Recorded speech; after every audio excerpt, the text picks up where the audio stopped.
This video app review is brought to you by the iPhoneAppReview.com.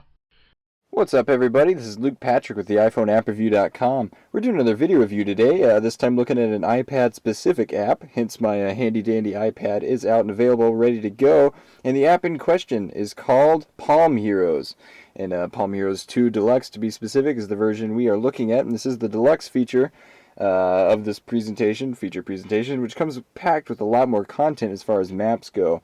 But there is also a free version available in the App Store, so if you don't want to shell out the $4.99 that this app costs, go ahead and check out the free version beforehand. Also, the Deluxe version comes with a discount on in-app purchases, so keeping that in mind, if you really like the free gameplay that you get in the other one, it's worth upgrading to the Deluxe one. But anyway, we're going to go ahead and pop the app icon there and get straight into things. As you can see, here's the main menu. There is, of course, a soundtrack in the background that sounds rather epic and kind of Lord of the Rings-ish, but we will be leaving that off for the entirety of this review, just so you can hear me better. We're a little narcissistic like that. But essentially, what Palm Heroes 2 is, if I had to spitball it, is a Civilization-style RTS/RPG/strategy game for the iPad. And that sounds like a lot of stuff, and in fact, this is mostly a lot of stuff.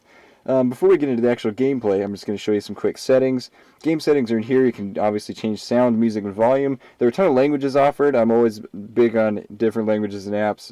You can parler le français if you need it, which is awesome. So props to the developers for that. Anyway, also you can change the advanced combat, quick combat, things like that, showing the combat grid and map grid. And just, general little touches that are nice and fit your playstyle better. So that was actually greatly appreciated. It's not often that we look at a settings part of an app and say, well, this is great, but in fact, this actually was.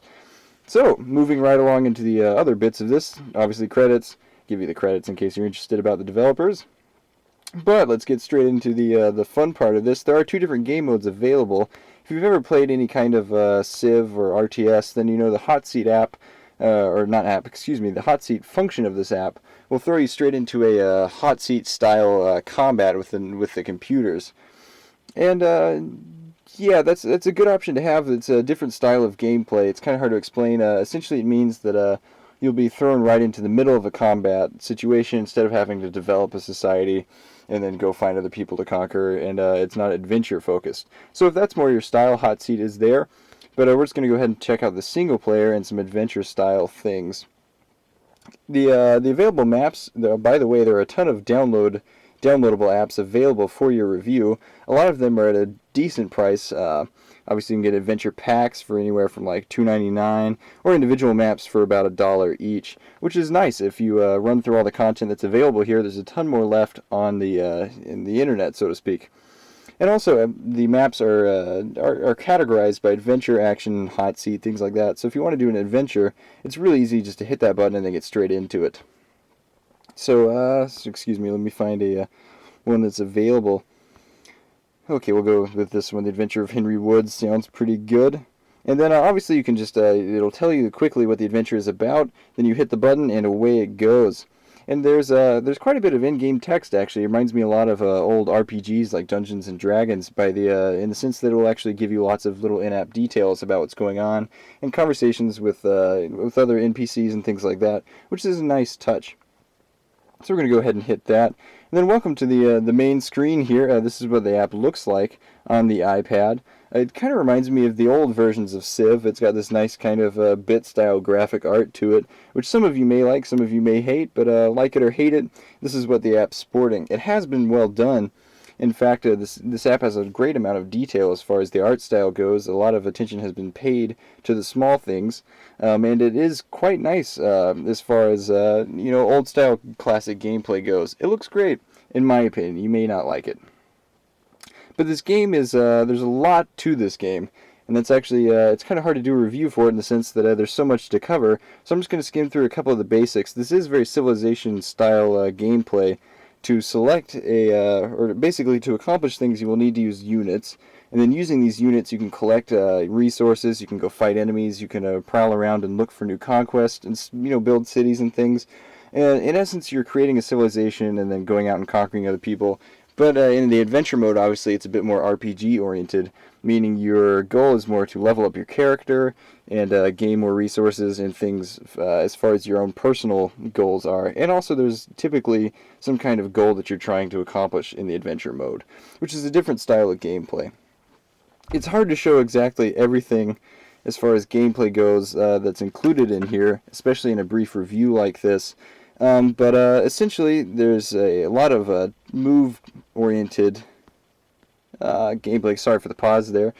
As in, clicking and then dragging is obviously the main concept here, and it works fluidly. Yeah, and then as far as building new units goes, I'm actually going to bail and then go to a hot seat one just to show you more of that. Exit to main menu. Yes. Sorry about this delay, guys. Cool. We're going to go straight into this and then show you a bit more of that. One of the cool features of this app is the integration of city building, which means you can select a city here and then hit the button, and then it will actually take you to the city where you can build new structures and then build new units and then take them on the run, which is nice. It adds a great amount of detail to the app and a lot of excellent gameplay. So essentially, like I said, it's hard to exactly wrap up an app this large. There's a ton of detail here and a ton of strategy. You are going to have to think a great deal about the units you have and what they're capable of, and then if you don't manage those well, as in you don't have the proper troops that you should when you're fighting an enemy, you will very quickly find out that the game can be quite harsh. If you are killed, your entire party is killed, you have lost in adventure mode and the game is over. Obviously your civilization has to be destroyed in hot seat mode, which is a bit different, but still the game is not going to be easy on you, which is good. It's a nice challenge and it's very strategy oriented, meaning there's a lot of depth here to be discovered. So it is turn-based oriented, by the way, which is classic Civ style as well. So at the end of the day, just to give a quick wrap up, Heroes 2, Palm Heroes 2, is a fantastic example of Civ/RPG/strategy style gameplay on the iPad. It's got a lot to offer, plus a fantastic art style that some of you may like, some of you may not, as mentioned. But whether you do or do not, there's a great amount of depth here, which does remind me a lot of classic Civ games, which are still around because they're so darn good. There are a ton of maps offered here. The Deluxe version supports more than the free, obviously, and then there are a lot more available on the internet as well at a price, meaning that you could easily spend hours and hours and days actually working through the content that's here, which is good. We like to see a lot of replay value in an app, and Palm Heroes 2 certainly offers a ton of that. So at the end of the day, to give a final rating, Palm Heroes 2 has definitely earned a 5 out of 5 star rating and a recommendation from us here at the iPhoneAppReview.com. It's got a lot to offer, and if you're into the style of gameplay, definitely give it a go. Like I said, there's a free version available, so if you want to check that out before shelling out the $4.99 price, give it a go. And as mentioned, the $4.99 price is certainly worth it for the amount of content that you're getting. So at the end of the day, 5 out of 5 for Heroes 2, and we really liked it. So, this has been Luke Patrick reviewing for the iPhoneAppReview.com. I just want to thank you guys for tuning in. You can check out our YouTube channel for more of our video reviews, or, go to the iPhoneAppReview.com for a ton of written ones as well. So thanks for tuning in, guys, and we'll check you later. Bye.